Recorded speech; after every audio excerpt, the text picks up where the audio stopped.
how do you start day one? Kind of, do you have assets under management? Do you have kind of a client or clients who are going to kind of potentially kind of give you kind of work straight away?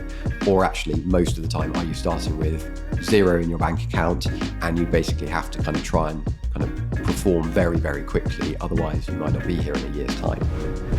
Kind of having the right tax advisors, structuring advisors, lawyers, because that can make and break deals. You can actually kind of gain and extract a lot of value through clever financing, kind of good structuring, but on the flip side, if you don't get it right, you can erode and destroy a lot of value.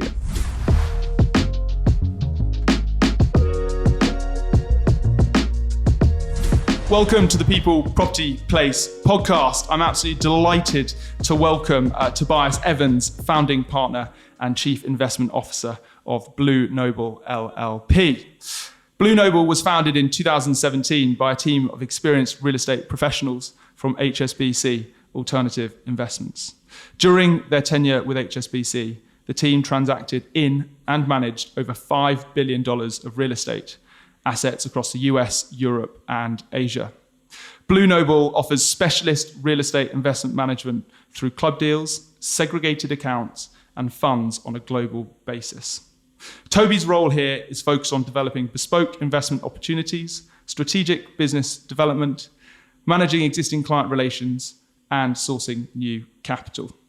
Toby started his career at Knight Frank, having graduated from both the University of Bristol, having studied mechanical engineering, and Cass Business School, where he picked up his MA in Property Valuation and Law. Toby, welcome to the podcast. Thank you very much. Good to be here. Not at all. Well, look, you've got a fascinating background and career, and I'm really excited to get into the weeds of setting up Blue Noble. Sure.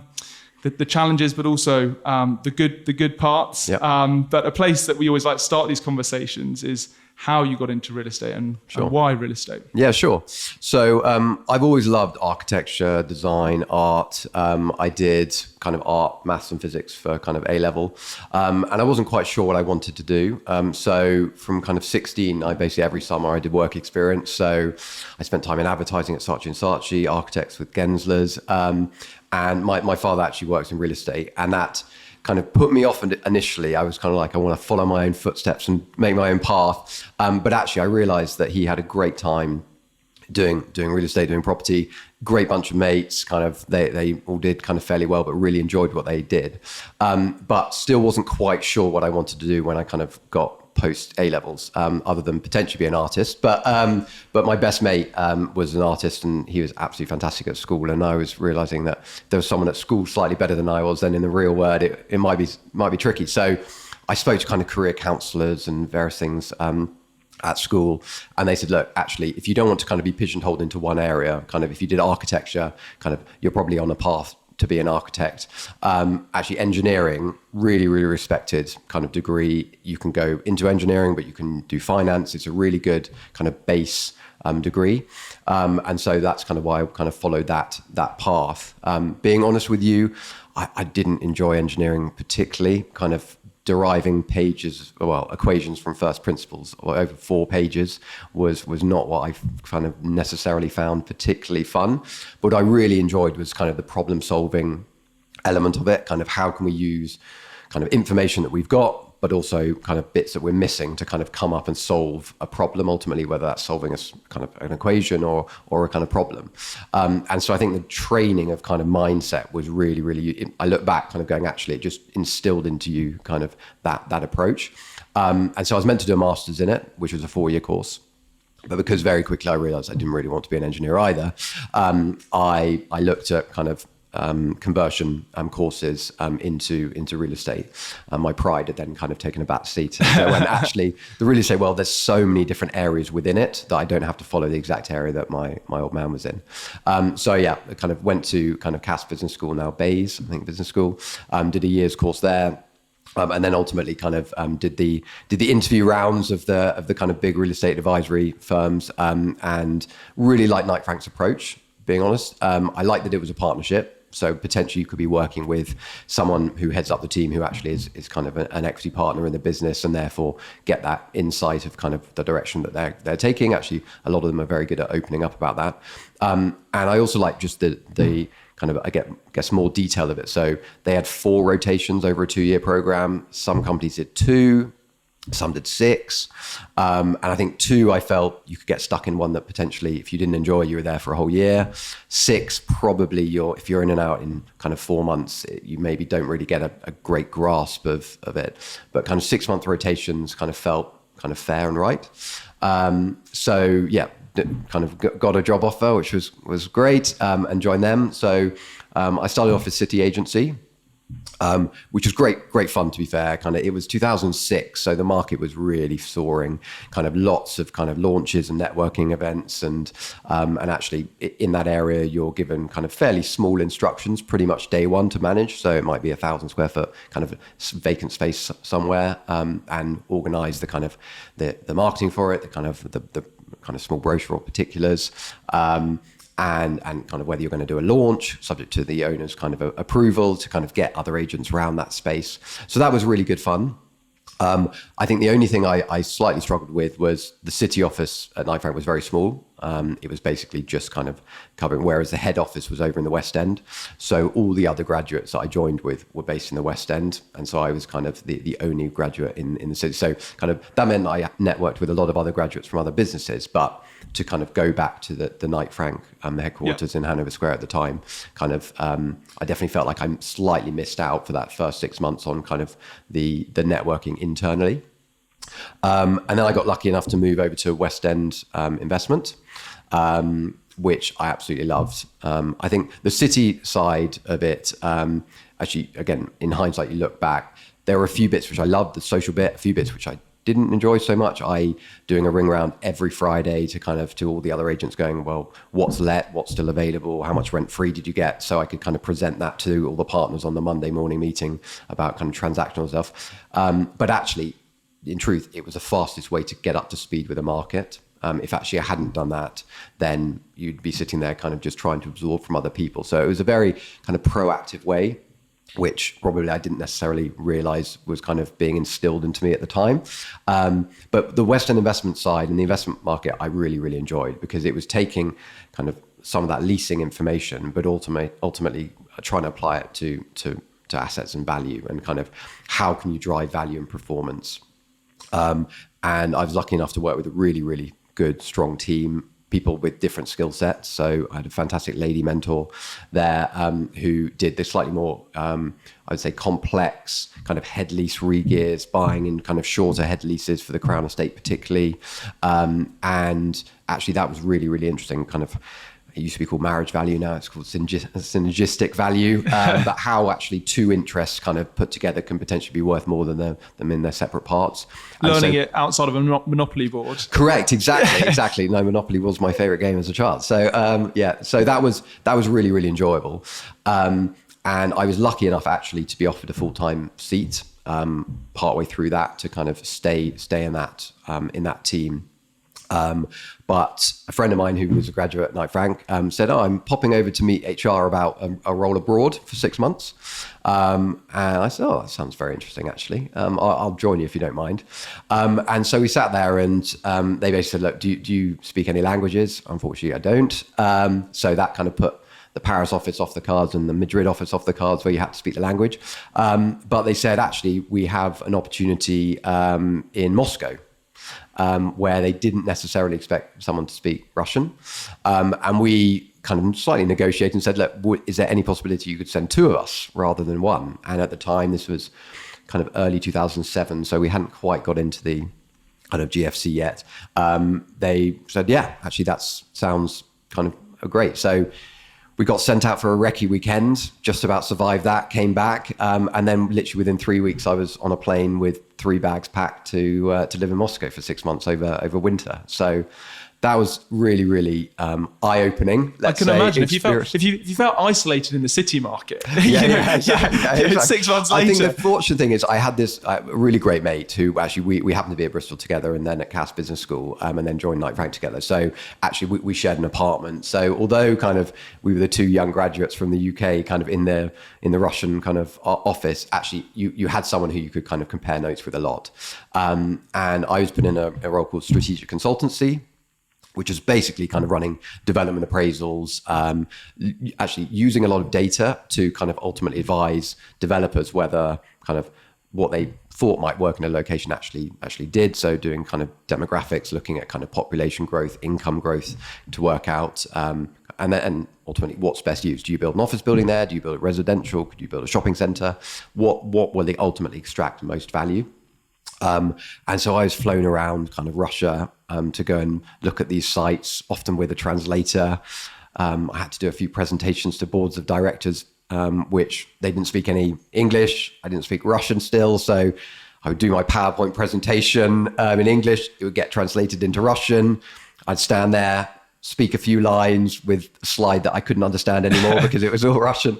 The translator would speak.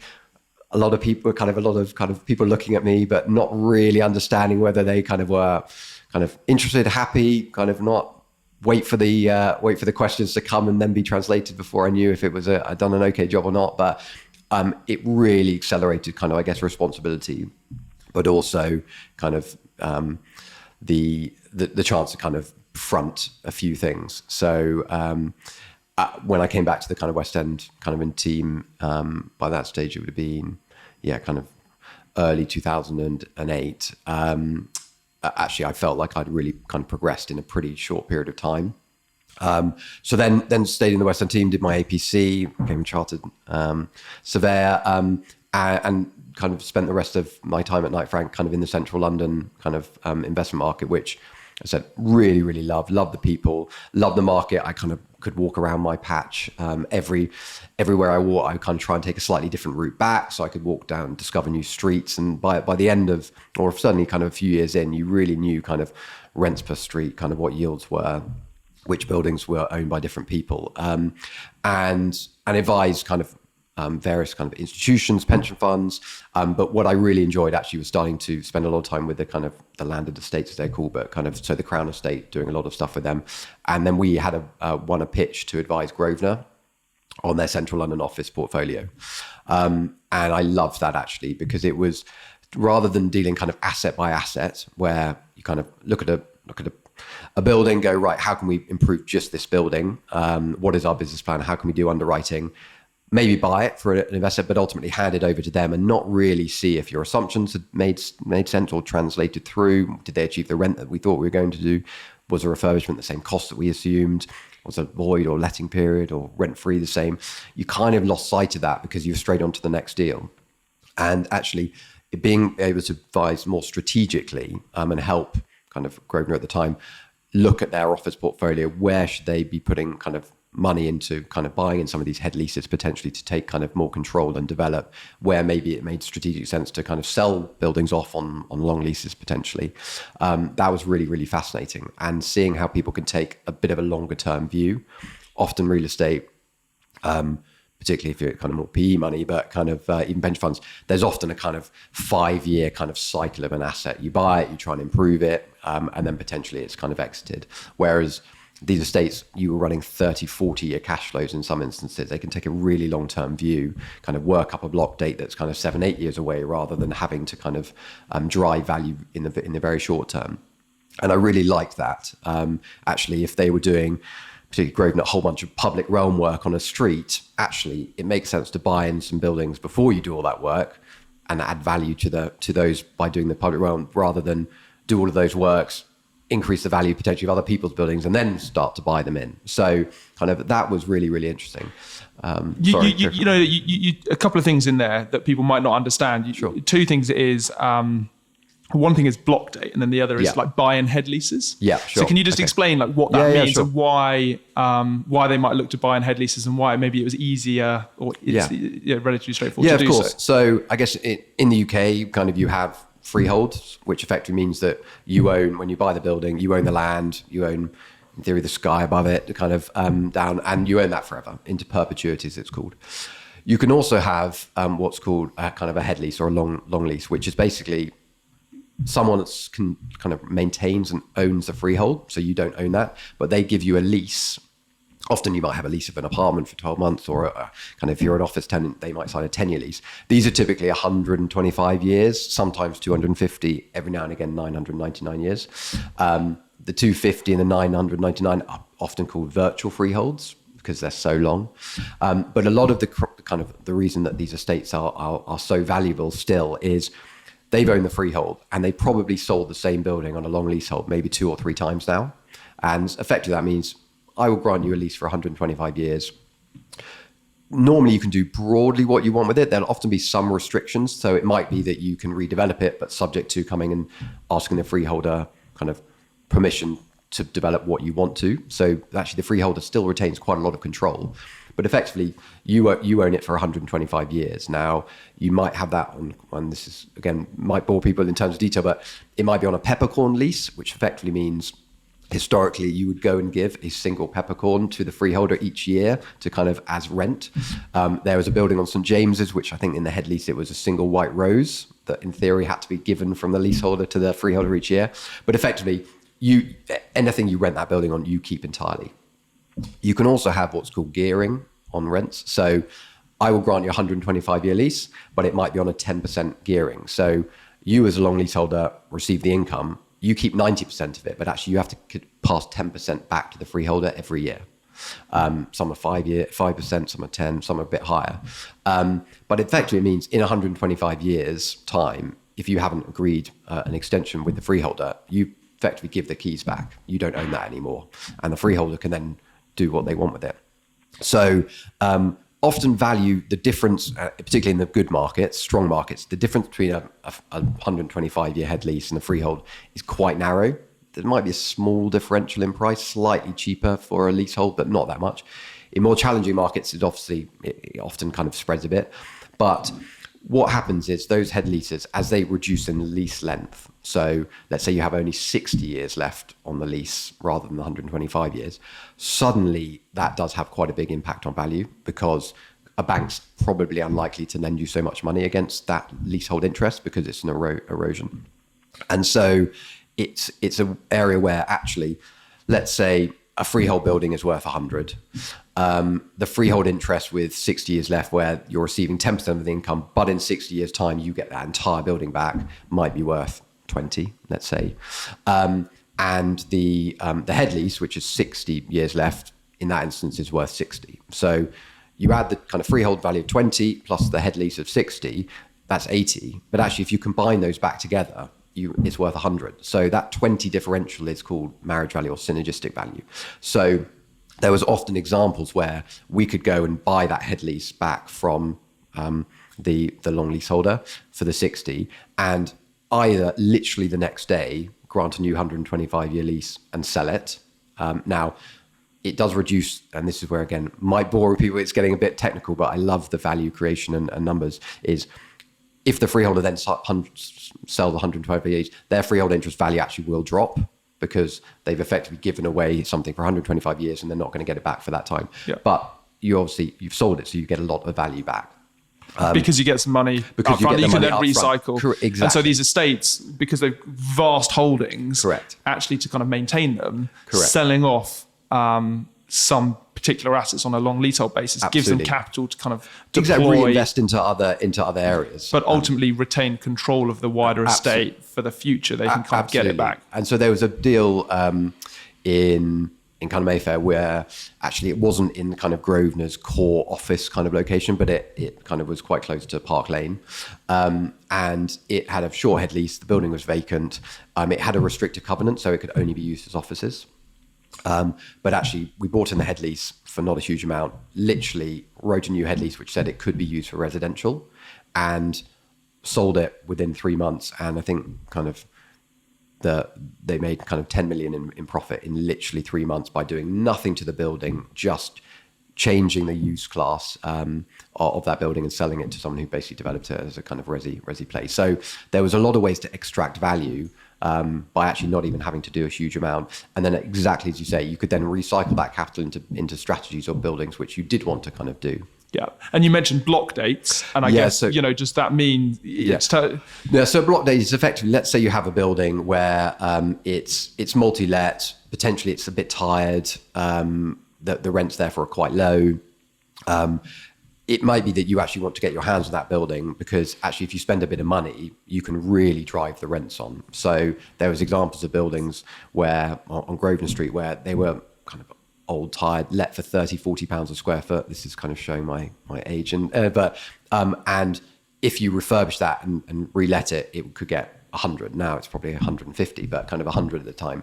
And so actually you wanted to kind of be able to do that, but potentially not on just a unit by unit or floor by floor basis, because actually you want to do a whole bunch of work to the kind of the common parts and the arrival experience and the WCs and all those bits. So it makes sense not to do it kind of a floor by floor. It makes sense to do it all in one go. And potentially you might go, we're also going to add square footage. So we'll do a couple of kind of a loft extension or kind of add a few floors on the top, maybe some space at the back, move around the core. So I kind of where the lift and WCs are and stairs are. So that's quite intrusive work. And so it's very difficult to do that with occupiers in situ. So you might kind of say, actually, we've got some tenants who have a lease expiry in a couple of years' time, some in 3 years' time. So let's pick a date, generally kind of the latter one, and go, right, that is the date we were targeting to get vacant possession of the building so we can do our work. If we can bring that forward, fantastic. So you go and have a conversation with all the occupiers and ultimately say, look, is there any chance that actually you would be willing to leave early, kind of for whatever reason? And sometimes you can move that forward. So you can get hold of the building earlier and try and drive that value. But if not, kind of that you can definitely get occupation by that kind of final lease date. So you typically target what's called a block date. And so for you, it was great rather than looking at a single asset, you could look at an estate and you've got a few more levers to kind of push and pull to create value. Exactly. It was a little bit more strategic and you enjoyed that part of the evolution of the role. Yeah, right? really enjoyed it. And actually, I ended up doing 2 days a week in Grosvenor's offices to be really close to the investment team. I think you had Claire Dorr, who was here. She was there at the time at Grosvenor, which was fantastic working with her. Paul O'Grady? I'm not sure of Paul O'Grady, actually, I dealt with at the same time. Yeah, he's been there for 17 years, so I'm sure you would have crossed over. We probably did, but yeah, I worked with Tim, a guy called Tim Reed and Claire, who were kind of the investment function. And then they changed their kind of way of working. Kind of sometimes they had kind of location teams and they went kind of sector teams. I think they've gone back to location teams. But it was really interesting kind of speaking to the head of asset management in Belgravia about kind of which buildings they might want to buy in if they could. And so we go kind of targeting kind of, right, who owns those and what can we do? So that was really interesting. So that whole kind of strategic longer term approach. And I think I kind of had a kind of looked at the market and realized actually, particularly in the West End, more and more money was coming in from private capital. It used to be that potentially you could have a very good relationship with a handful of kind of pension funds, and they would probably buy and sell assets every 5 years within the London market. And actually, if you were their trusted advisor, that was a great way to go. But more and more, this private capital was coming in, buying assets, which were probably not going to get sold again. And I saw in my 7 years, one asset, particularly in Soho, kind of trades 3 times. And I kind of thought, do I want to just work within this market for my entire career? I love Knight Frank as a business and I really love the West End, or actually, could I think about doing something a bit different? And I was very fortunate actually that I got approached in the end by HSBC Private Bank to help grow their kind of private client real estate team. And I think a lot of it probably was because of my time with the Crown and Grosvenor, looking kind of strategically about coming on to kind of advising high net worth clients, which again is typically on a kind of longer term strategic asset allocation. And so, I joined HSBC, very lucky to work down on St. James's Street in a beautiful kind of building there. And that was, really kind of fascinating time to kind of go, I guess, from advisory to kind of more from a market perspective, principal side, although I still had kind of clients ultimately that I had to raise the money from. In terms of the market perception, kind of we were the money and therefore kind of had requirements and therefore we're looking to kind of deploy capital. The everyday individual probably has an HSBC current account, savings account, and that's just HSBC, just do retail banking for them. Sure. It's obviously a massive global conglomerate. Absolutely, and it's got lots of different divisions and departments. Correct, yeah. Where exactly did you sit in, or where did you fit into the the equation of HSBC? Sure. So very good question. So I joined at the time HSBC Private Bank, and the team was called HSBC Alternative Investments Limited, so shortened to HALE, which effectively covered private equity, hedge funds, and real estate. And I sat in the real estate team, and we were tasked effectively with coming up with really interesting kind of opportunities, but in real estate opportunities for high net worth clients of the bank. So this wasn't necessarily your typical retail, like, unfortunately, well, like myself at the moment, but I don't know how well you guys are doing. Yeah, very much retail bank. Retail, it was more kind of professional investors, effectively. So you had to be of certain wealth, a certain kind of experience in investing to kind of have access to what we did. But we effectively did that in kind of three different ways. We did raise money for third-party managers. I'll come on to that in a minute. We did what we call club deals, and we did called segregated accounts. So the funds effectively, we were tasked with reviewing kind of lots of third-party managers, their strategies, their abilities at any one time, were they capital raising, and whether we thought actually their thesis kind of was interesting and that we would potentially want to put money into that. So actually did quite a lot of, we did two big capital raises with Blackstone. So we did BREP 8, which is their kind of opportunistic global funds. We raised about $300 million of private capital, all the way from investors putting 250,000 up to kind of multiple millions. I think they raised 15.8 billion for that fund. Wow. So the numbers are absolutely extraordinary. And our value add really was kind of access as much as kind of picking their strategy. They had a phenomenal track record in terms of average, I think 17% IRR since kind of they kind of inception. So really, really good at what they did. They would never have accepted a private client saying, could I put a few 100,000 into their fund? But we could aggregate those private clients and get them access to Blackstone's fund that they wouldn't normally be able to do. And Blackstone talked to us ultimately because actually they were seeing the kind of private wealth world, and how could they get access to some of that rather than just kind of the institutional capital and kind of pension funds, which clearly kind of they have a very, very good relationship with. So actually it was a win-win. And so that was really fascinating, actually touring with some of them around kind of the HSBC, mainly European offices I did, speaking to relationship managers, investment counselors, but also kind of clients about their strategy and why we kind of thought as HSBC it was really interesting. We also did a capital raise on their BREDS 3, which is kind of their debt fund strategy. And raised another close to 300 million for that. And then we did a capital raise with KKR, who had actually did their first European real estate fund. And so again, toured with them. So that was kind of interesting, but ultimately we were giving money to someone else to invest. And I liked kind of actually kind of being a bit more hands-on. So kind of takes on to our club deal program, which effectively was where we would identify a single asset or a portfolio of assets, typically 200-400 million in size. And mainly at the time, it was a strong income component. So investors really wanted that quarterly income distribution, but with the ability to add value through active asset management. So we had assets in 2 office buildings in New York, 2 in Washington, a central London office building, a student accommodation portfolio in the UK that we did, a shopping centre in Dublin. And so investors liked it because we ultimately would present them with the opportunity, our thoughts, our underwriting, what we felt, and they could ultimately opt in or opt out, say, yes, I want to have actually an element of ownership in a New York office building, but actually I don't want to have ownership in a shopping centre, for instance. And that was a really nice way of, particularly the relationship managers, looking at kind of asset allocation for those clients and giving them kind of selection rather than putting money into a blind pool, which effectively is the kind of funds where you're ultimately entrusting the manager to invest it, but you don't know what's actually in that or where it's going to go. This had better kind of visibility. And a lot of our clients, typically that was a $5 million minimum rather than 250 for the fund. So slightly larger clients. And that worked that was a really, really popular investment kind of offering for us and for ultimately clients, and the relationship managers really, really like that. And then the third thing we did is for a very select number of clients, and this was ultimately incredibly large family offices, very, very wealthy individuals who wanted to allocate $100 million plus to real estate. We would buy individual assets and ultimately help them create a kind of a bespoke real estate portfolio where they probably would allocate some funds to our club deal program, maybe even the fund program, but they may have an element where they go, actually, we're starting to think about trusts for the next generation, kind of estate planning. Actually, we want to own some assets 100%, which we will own for the long term.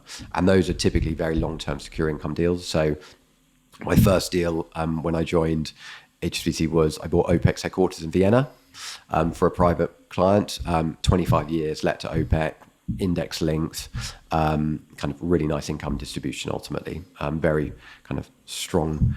Actually, OPEC, it was a slightly quirky lease, but OPEC ultimately, the lease was actually underwritten by the Austrian government. So it was effectively kind of a government bond. And you got an arbitrage between what you would have got for that and actually the yield that we were getting on the assets. So really nice.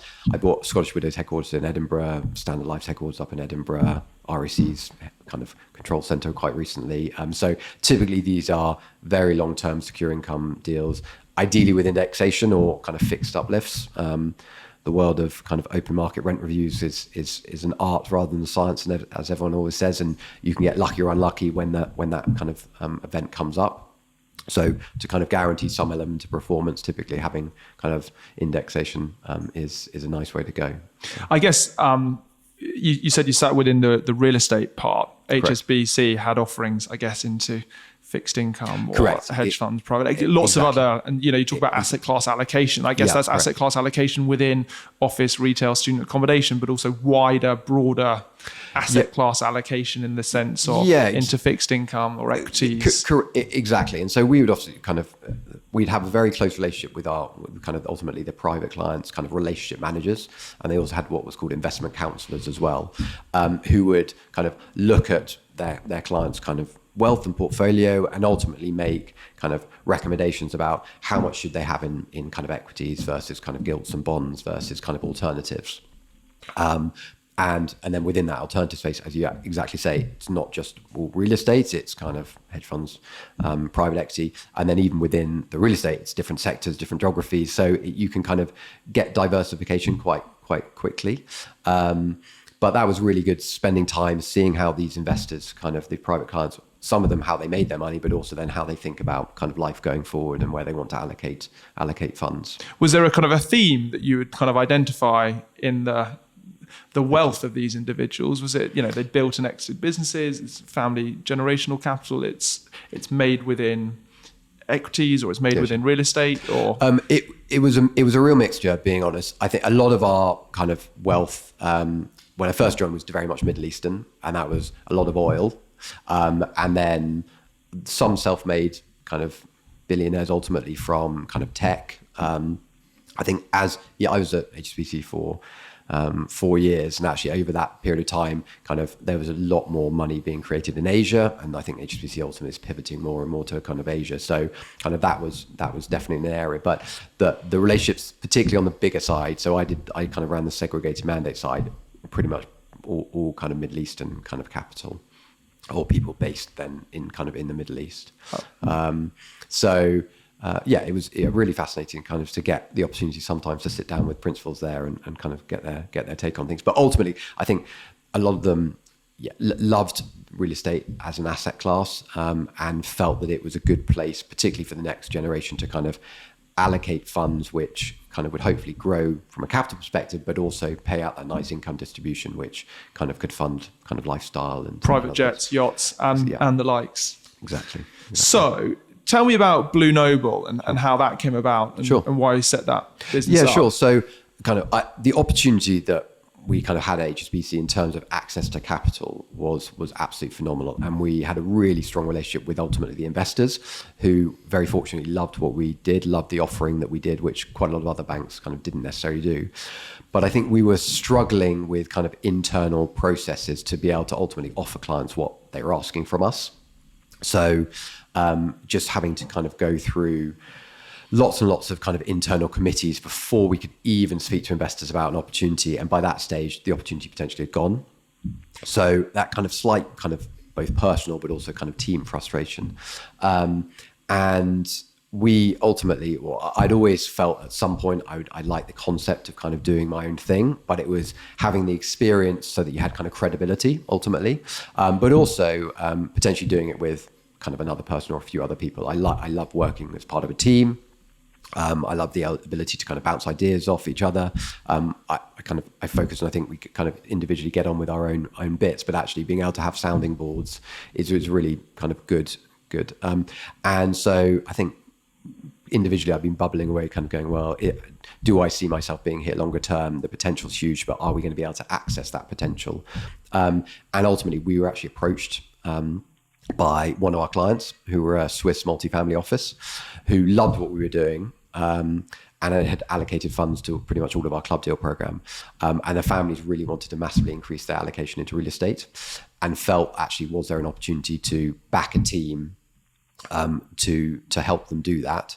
And from our perspective, it felt like a really interesting kind of opportunity. So we formed Blue Noble with their backing. They had a bit of equity stake in the business in return for seeding us with assets under management day one. And so that was really a kind of, I guess, our safety blanket. I think the big debate probably as a business kind of creator, entrepreneur, you're obviously one of them, is how do you start day one? Kind of, do you have assets under management? Do you have kind of a client or clients who are going to kind of potentially kind of give you kind of work straight away? Or actually, most of the time, are you starting with zero in your bank account and you basically have to kind of try and kind of perform very, very quickly? Otherwise, you might not be here in a year's time.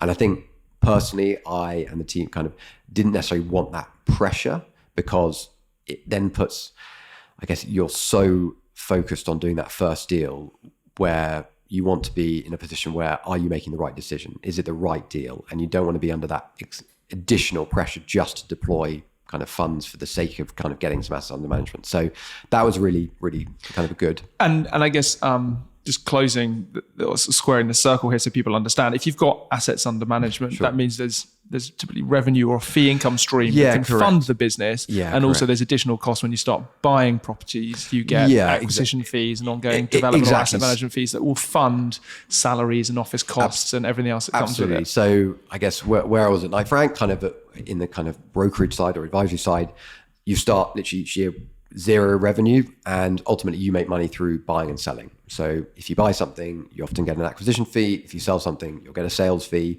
But you've got to kind of build up that revenue. You then get to the end of the year, you've done well or you haven't, you start again with the zero.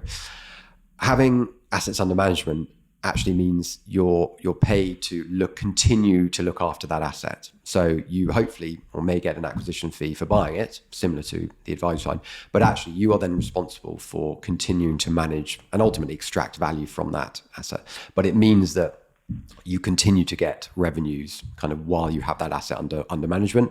Some obviously, and then we'll come into Blue Noble, but you might sell that asset at some point and therefore kind of hopefully recycle that capital. You'll lose that assets under management fee then.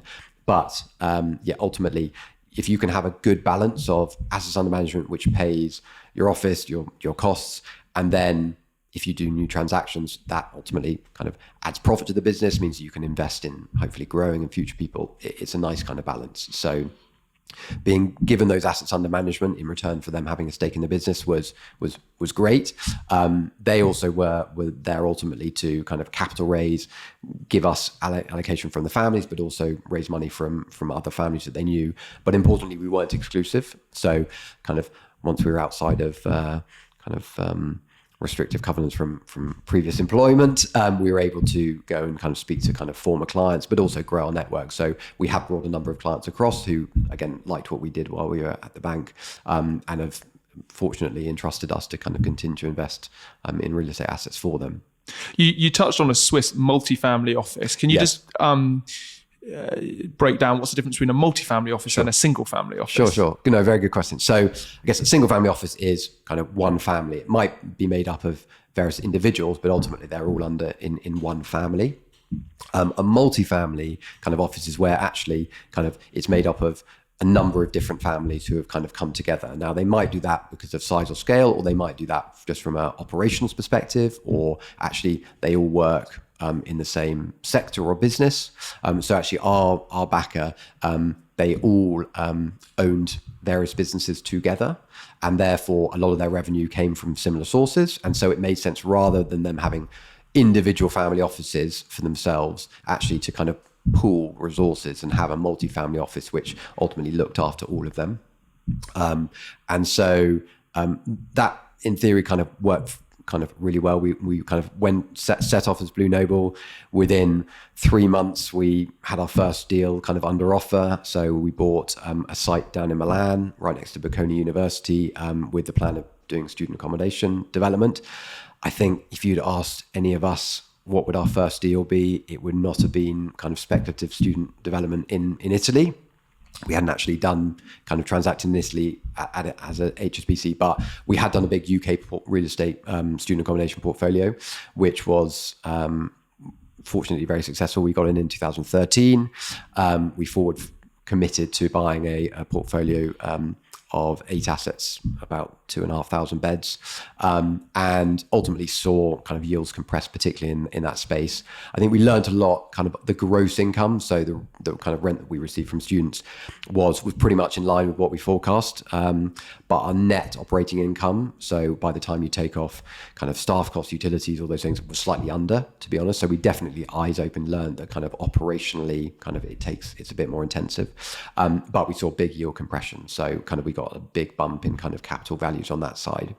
And so we took that knowledge kind of into our first acquisition. And ultimately, a bit like the landed estates, it's great if other people are spending money and improving the micro-location, because your asset's likely to go up in value without you having to actually spend any money on those streets, as well as what you're doing actively to the asset. So Bocconi were doing a big campus extension. They were adding an MBA program, new massive sports facilities.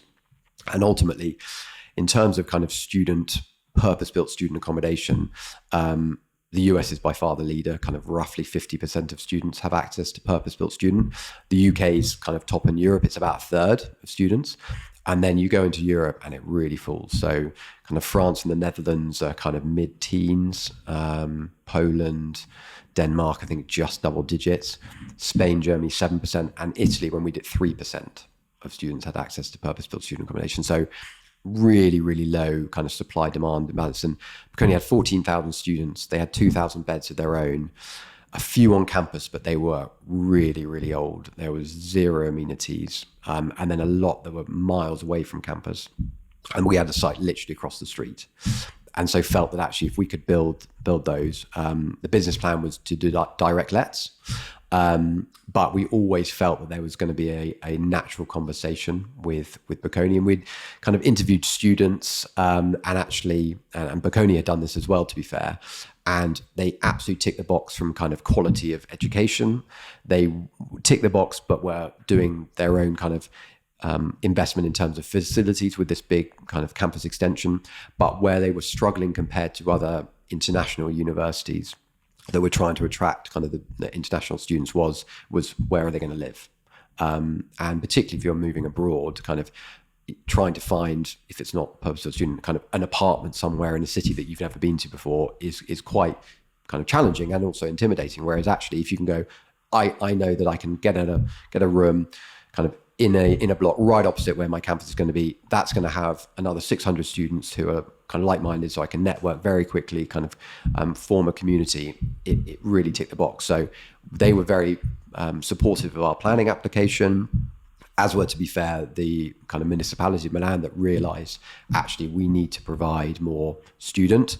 A bit like a lot of cities, kind of there's not enough residential often, and if that residential is then being taken up by students, it's also kind of not so having the purpose-built student is very positive from a lot of perspective. So we bought that in 2018, took it through the planning, kind of just about to start on site.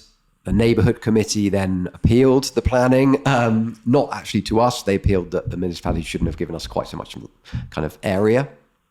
So we had to negotiate with them. We ended up reducing kind of the top building, or the tower, the biggest tower, by a few floors to appease them. But to be fair, the municipality were very positive. We ultimately had an element of capped rents, so kind of equivalent of affordable, which we were able to kind of slightly increase those rents to make up for losing the area. So they were still affordable, but ultimately kind of we got our performance back. So there everyone was kind of very like-minded in terms of trying to solve a problem. And we ultimately, once we'd bought that with investors, another opportunity on the other side of the campus came up. And we wanted to kind of ultimately control that micro-location. So the first project was about 600 beds. The second one's 700 beds. So kind of big critical mass. And we were fortunate we could go back to the same underlying investors and said, look, we all bought into the kind of thesis, the supply-demand imbalance, why this is actually kind of, we would like to do the same again on the other site. And they all kind of increase their allocation to our kind of vehicle, our fund, to be able to allow us to do that and control that one. So the first project actually we sold earlier this year to a local Italian pension fund, which was great, kind of proving track records, kind of giving investors a kind of a great return. And the second project, we're just about to PC that, the final part of that, and then we'll look to probably kind of exit that in the coming months. Amazing. Well, it sounds like from a geolocation, a rising tide lifts all boats, and it plays into your hand if you can kind of get in at the right stage and it's with the kind right of business first. plan. There's always a balance of kind of, there is risk with first mover advantage. Is it going to work? Kind of generally in the real estate world, kind of you look at values, you look at comparables. So you kind of go, well, what was the building opposite let for, or kind of what did that trade at for a capital value per square foot or a yield? Actually, there was almost no evidence in the student space in Italy because it just didn't exist. And so that was ultimately trying to get comfortable with what rent is achievable kind of for this, because there wasn't any product that was kind of comparable. What exit value could we achieve? Because again, there's no kind of comparable. So we had to look at kind of cross geographies. So to other cities, what is the kind of, where do student yields sit in more mature markets compared to other asset classes, to work out kind of where we could benchmark it. So, and then we applied a bit of a discount to our underwriting to assume that it was kind of a first kind of new sector within that market.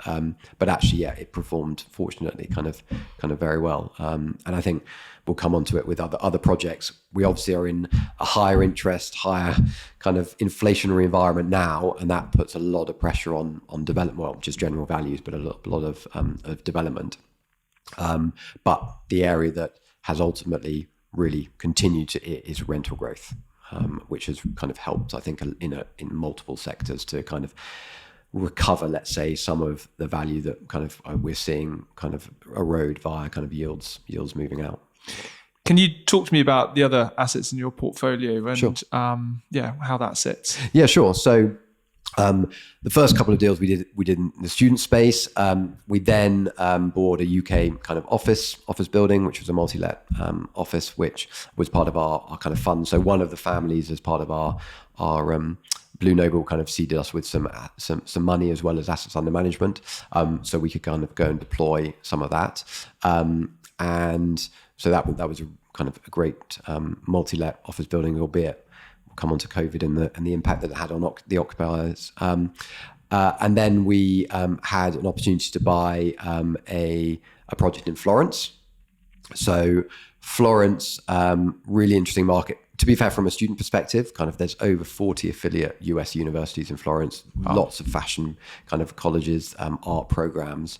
But actually, from a tourist perspective, we felt that there was an interesting kind of emergence, obviously, of the kind of Airbnb market. And within Florence, the 5-star hotel market was unbelievably expensive. Kind of a suite could be €1,000 a night. Whereas the 4-star and 3-star hotel market were typically very old historic buildings, often listed and therefore hadn't had any refurbishment for a long, long time.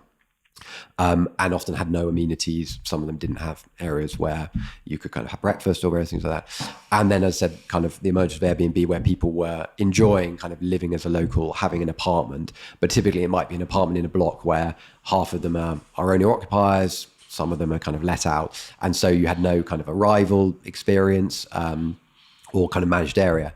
And we felt actually the ability to kind of merge the two, so have serviced apartments, so the amenities of the kind of 5-star hotel, but at a kind of price point of a 4-star or at a kind of apartment where you have a bit more space, was a really interesting kind of opportunity.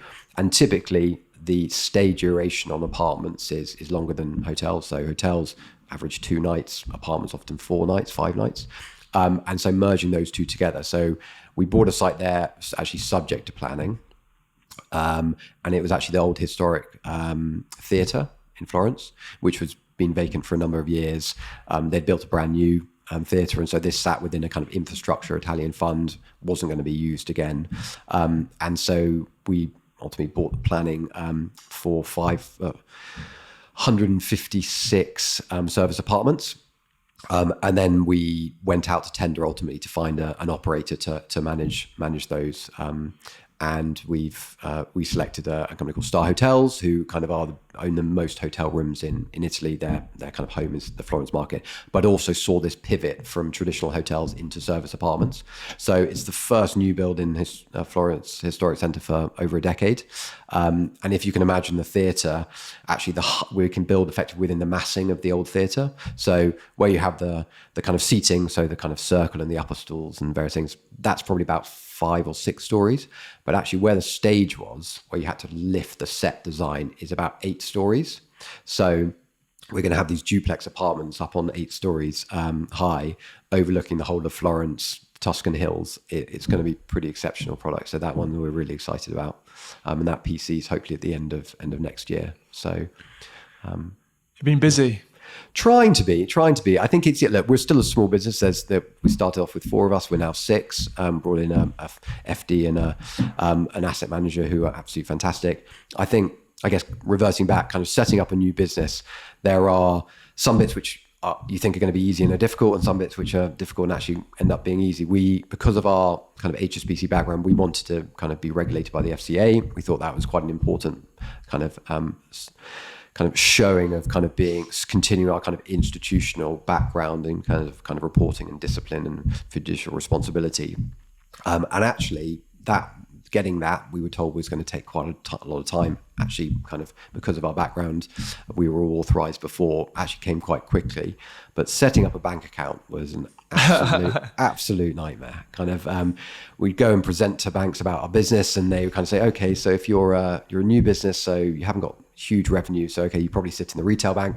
And then we would say, actually, we're going to be regulated by the FCA. Oh, well, you're a more grown-up business, so you should be in the kind of investment kind of bank, but our revenues weren't big enough. So we kept on getting kind of passed between those 2 bits. So that took us far longer than it should have. And then small things like coming up with the name of the business. I'm sure it'd be interesting to hear about how you came up with yours, but much debate while we're writing our business plan. It was always on the agenda, but would always be kind of, we'll come back to that one next time. How did you square that off? So our corporate partners, original corporate partners, and I'll come to that, had a number of other businesses that they invested into. So the families basically wanted to invest into hedge funds, so they backed a team to do hedge funds, wanted to kind of have some fixed income allocation, so backed a team in that.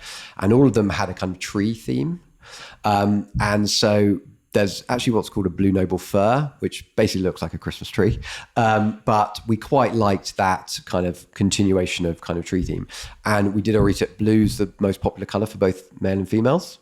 And noble, if you're noble, kind of you're honorable, you're trustworthy, and trying to find a name that actually translates across multiple kind of languages and cultures is a really important kind of part. I think we came up, there's a number of kind of Greek or Nordic gods within the real estate profession, but there was 1 or 2 names that we came up with, but actually some of those translate in certain cultures into kind of not necessarily positive kind of connotations. So trying to find something that kind of worked across what we felt was potentially going to be our client base was quite important. So yeah, we came up with... Sometimes you just got to pick the name and just go for it. Totally. So how about you? How did you... Rockbourne was actually the village that my grandfather lived in. Okay.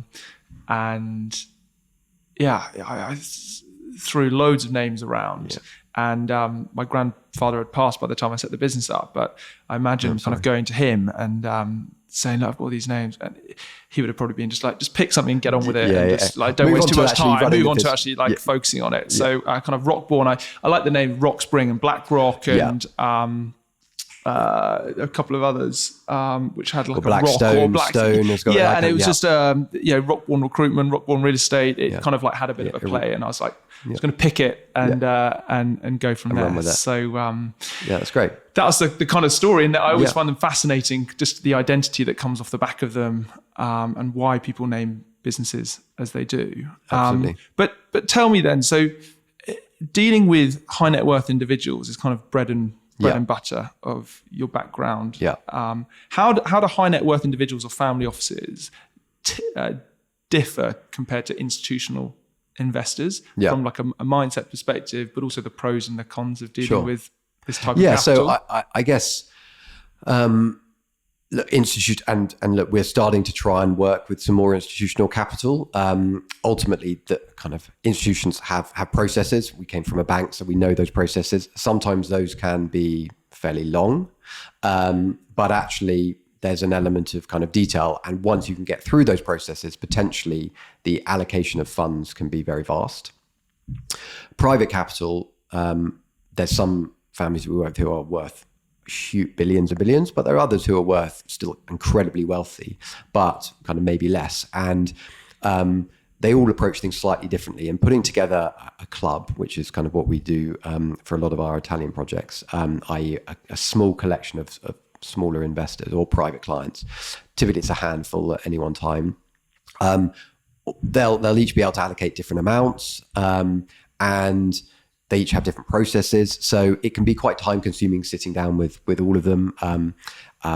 Some are very detailed in their analysis, other are slightly more kind of big picture, kind of buy into the theme and thesis quite a lot and buy into our kind of track record in terms of delivering for them. And therefore kind of we always co-invest into all of our kind of club deals. And so that alignment of interest kind of works very, very well.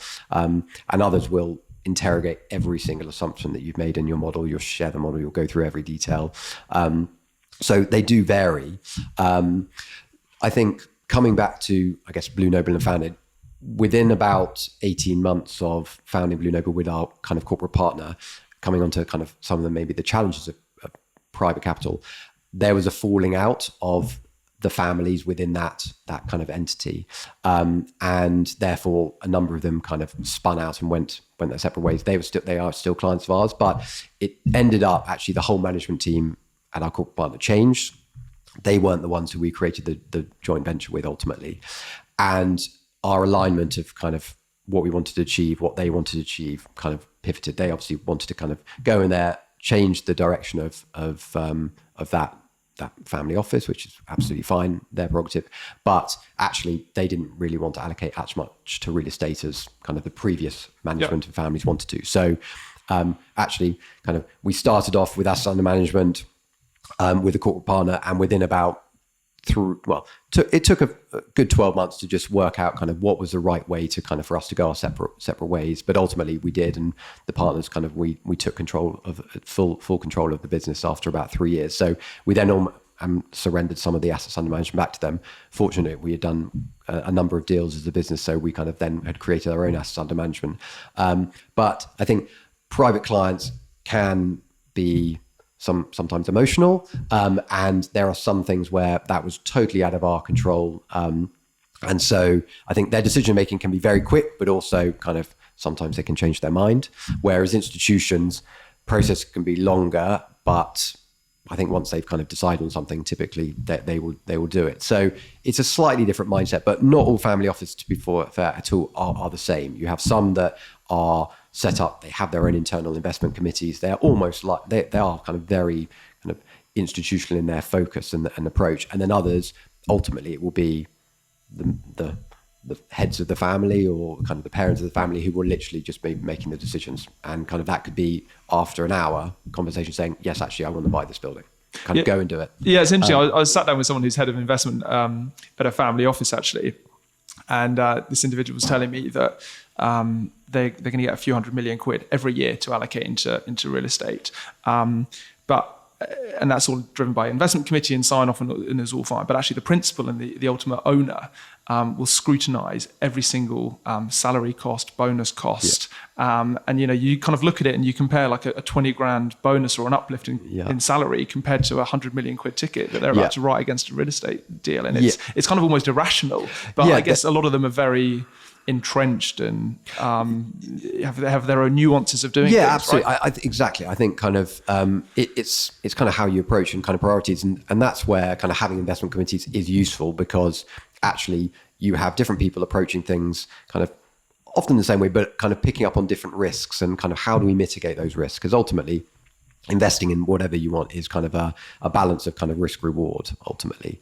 But yeah, you're right. But kind of, I found it actually, to be fair, even at HSBC, kind of having non-real estate people on investment committees can be incredibly helpful, because they can kind of look at things slightly differently and ask you questions that need to be asked about, have you thought about this? And actually you might have been very focused on the real estate side and gone, actually, that's a very relevant question we need to spend, but often can go down tangents where you go, that is just not relevant at all.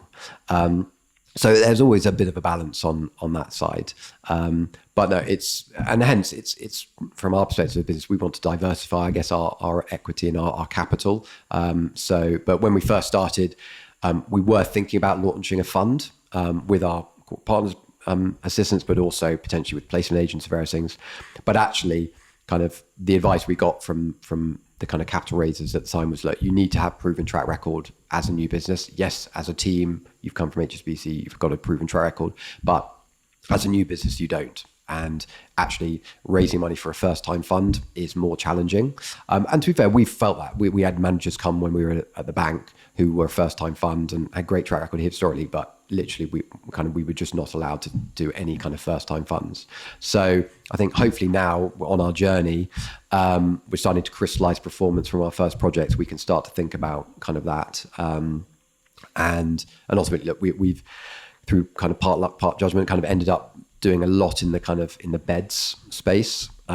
So we've actually got a boutique hotel that we're developing now in Milan as well, and we just bought another site for more student up by Politecnica, which is the kind of, if Bocconi is the kind of top business finance school in Italy, Politecnica is the top kind of engineering kind of school. And again, it's very similar dynamic. Kind of, we're just opposite the campus, very little student kind of provision in that location, and kind of we think that that's a really interesting market. So we'll continue definitely on that theme in terms of kind of beds, particularly student. I think in southern Europe, there's kind of really lack of provision ultimately at the moment. And I think probably worth touching upon in terms of we're obviously based in London, quite a small team. So kind of naturally people say, well, how can you do developing kind of in other jurisdictions, geographies? And I think that is a very, very fair question. We kind of followed our mindset of HSBC, which was kind of stay quite lean at our level and be kind of look at opportunities kind of across sectors and across markets. And then ultimately work with best in class kind of development managers on the ground to help deliver what we want to achieve. So we actually worked with Heinz in Italy.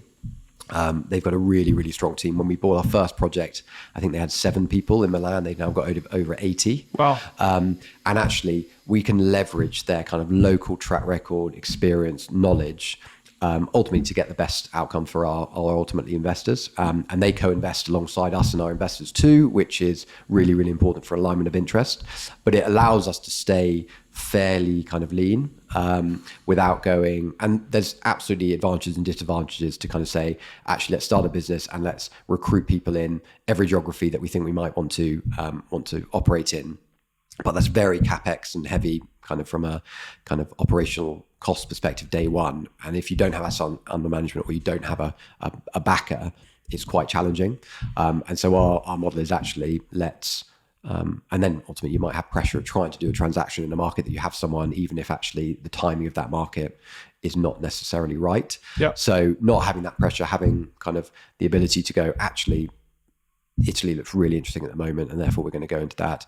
Then going, actually, there's another market, that kind of sector or market that actually feels like there's an opportunity to kind of go in early, is quite nice with kind of a manager who've got track record on the ground that we can kind of utilize. Yeah, makes complete sense. It's obviously a challenging investment capital raising market at the moment. Probably don't have time to go into all of those, but flipping that on its head, what are you excited about in terms of kind of looking forward and trying to navigate your way through this rather interesting market? So look, the kind of the rise in inflation and therefore kind of various central kind of banks kind of putting up interest rates is putting a huge pressure on kind of real estate values. There's no doubt about that. And ultimately we're seeing that with massive drops in transactional kind of levels and volumes, and ultimately an arbitrage between kind of where kind of sellers still think prices or owners still think prices kind of are versus where purchasers are willing to actually transact. And we're the same kind of, we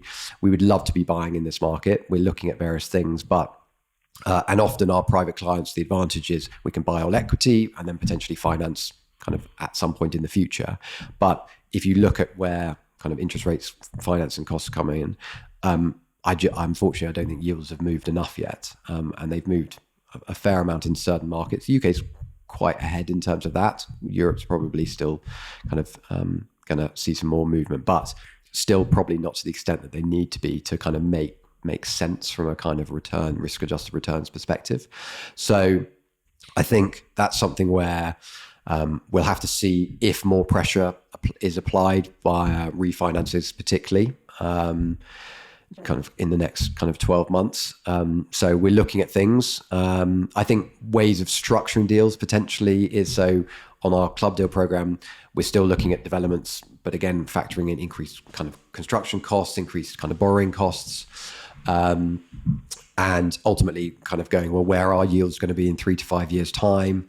I think as kind of, can't remember if you touched upon earlier, like the area that has definitely been very resilient and actually helped kind of stabilize and recover value is rental performance. And that's kind of across the board for best in class. So if it's offices, kind of central London offices, kind of prime rents are continuing to grow. I think BNP Paribas came out recently saying they could see rents get to £300 a square foot in London, which I'd be interested to read a bit more about that. Exactly.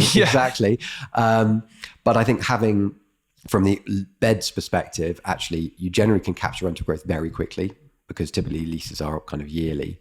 And we've seen really strong kind of rental performance, I think, across the board, whether it's kind of built to rent or whether it's kind of student accommodation. Rents have really, and so that's definitely helped kind of cushion some of the kind of outward yield shift.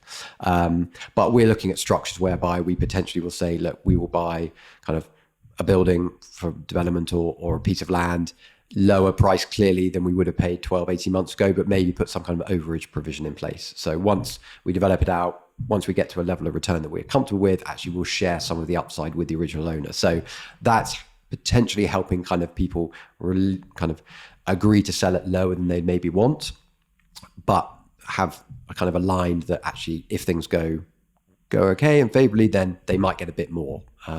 And so looking at how we structure deals is a really important bit. I think coming from the kind of advisory area where it's very much asset level, suddenly to, well, how can we structure this so that we ultimately get our investors' capital in and out of the structure in the most efficient way? And that is a hugely valuable area, kind of having the right tax advisors, structuring advisors, lawyers, because that can make and break deals. You can actually kind of gain and extract a lot of value through clever financing, kind of good structuring. But on the flip side, if you don't get it right, you can erode and destroy a lot of value. And I really enjoyed that kind of learning curve of kind of going from, I believe I understand the kind of nuts and bolts of kind of the real estate or bricks and mortar of real estate, but actually a huge amount of what we do at the moment is kind of structuring. How can we kind of put equity to work in a creative kind of way? And how can we structure deals that ultimately kind of make a lot of sense? It's almost bringing it back full circle to your engineering play, right? Absolutely, at university. Yeah, kind of problem solving, a lot of kind of problem solving and approaching things in a way that, hopefully kind of comes like, it's like, well, what are the challenges, but what are the solutions to ultimately get the end result, which is kind of interesting, risk-adjusted returns. So as we draw to a close, the question that I ask everyone on the podcast is, if I gave you £500 million worth of capital, who are the people, what property, in which place would you look at deploying that? So I know you asked this question because I listened to some of your podcasts, so it's a very good question. I think look, the market at the moment is kind of challenging, and I think it's that debate of kind of actually, if you've got firepower now, do you deploy it or do you kind of wait ultimately for there to be a bit more pressure? And I think that pressure, unfortunately, for some owners is definitely coming. I think we're seeing the days of kind of open-ended real estate funds over, kind of LNG kind of announcing that they're not going to do those. And so I think there are going to be kind of opportunities where people are kind of under pressure, let's say, maybe not quite forced yet, but under pressure. So kind of that's a really interesting kind of area. Ultimately, we've got these two pockets of long income for our clients and kind of more opportunistic kind of club deals. I do think that there's some interesting opportunities in the long income, but we need to see yields move a little bit more. I think not only on the real estate side from a kind of traditional debt perspective and refinancing, and kind of they're going to be kind of arbitrage between values have come down, your debt refinance coming up, there is going to be a funding gap. Is that going to mean that you're going to need to put in kind of pref equity or other types of kind of credit, or are you actually going to be able to have to sell? But that's also going to happen with businesses as well. I think one of your kind of speakers kind of said, actually, it's quite an interesting area with sale and leasebacks, which I totally agree with. Kind of if businesses have got kind of financing against the business and that's coming up, actually, is there a way to kind of extract value from a real estate portfolio to put more money back into the business to grow? So I think that's a very interesting area. So I definitely have a focus, an element of money on that. And then I really like beds, ultimately, kind of operational real estate where kind of the rents, you can kind of capture rental growth very quickly. So we're absolutely focusing and looking at kind of quite a lot more student deals and ultimately beds, but in kind of Europe. And the other area that I really like at the moment is self-storage. I think it's an area where kind of UK is kind of behind a lot of other markets. So kind of in the UK, it's under 1 square foot per person of self-storage. Oh, wow. Australia, it's about 2 square feet per person, and the US is 9 square feet per person. So, and often themes from the US come across to the UK and then over to Europe. So I think there's big opportunities there. It's quite a fragmented market at the moment, but I have a self-storage kind of place opposite where I used to have a flat in London, in Earls Court, and I looked up kind of yesterday actually how much would it cost me to kind of go and rent a unit there, and obviously they have a kind of introductory offer and the various things, but broadly speaking it was about £35 a week for 16 square feet, which they describe basically as a phone booth, to put it in perspective to the listeners. So 35 over kind of a year is about £1,800, which breaks out to about £110 a square foot for a box. And I think given even kind of leading into the kind of residential market, new builds typically are getting kind of smaller. I don't know about kind of where you live, but I lived in a new build for a while. There was almost no storage. So I think more and more people are going to, if we're going to build new houses or it's going to probably be smaller kind of areas. So where are people going to store their stuff? Probably in kind of self-storage. And I know a lot of friends who have moved house said, oh, I'll put stuff in storage for 3 months, and 2 years later they're still paying that. We're a nation of hoarders, right? Absolutely.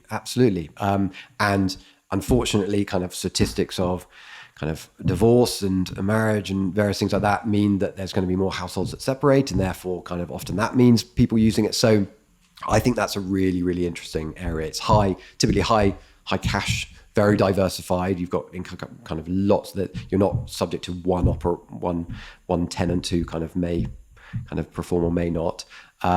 So that's an area that we're spending quite a lot of time on at the moment, kind of thinking about how can we access it and potentially look at the operational side as well as the property side. Yeah, we had James Lass on the podcast, who's head of operational real estate at Swiss Life, who heads up a self-storage fund, and also Jacob Sanderson of Compound, I listened to Jacob. who has a fascinating self-storage business as well. So there's definitely lots of noise. I think it's a really interesting kind of area for sure. Watch this space. And people and place. So UK for some of these investments? I love the UK. I love because it's our local market.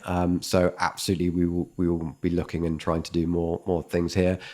I really like I still kind of like if you can find the right strategic partner, and I think that's definitely as kind of a lot of our time. Kind of we get approached by a lot of different kind of managers about kind of funding, but finding people who are totally aligned, their assumptions and their underwriting are kind of realistic, kind of weeds out a lot of people. So I think having the right kind of people as strategic partners, I think is really key.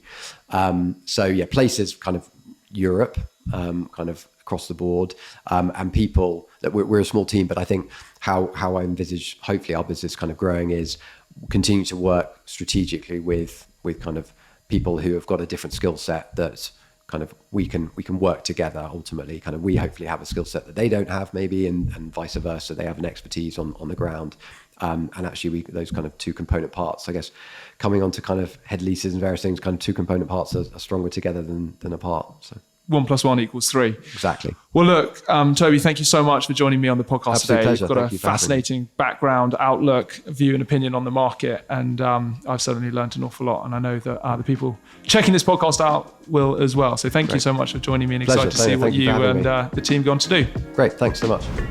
Thanks for listening to this week's episode of the People, Property, Place podcast. If you found it insightful, feel free to share it with a friend or colleague. Give us a rating, like, or comment. It helps tremendously. It'd be great to hear from you on LinkedIn. I'm super open-minded to recommendations of guests that we should have on the show or areas of the market we should explore further. So do drop me a message. The People, Property, Place podcast is powered by Rockborn. The team recruit leadership and future leadership hires for real estate owners, funds, investors, and developers.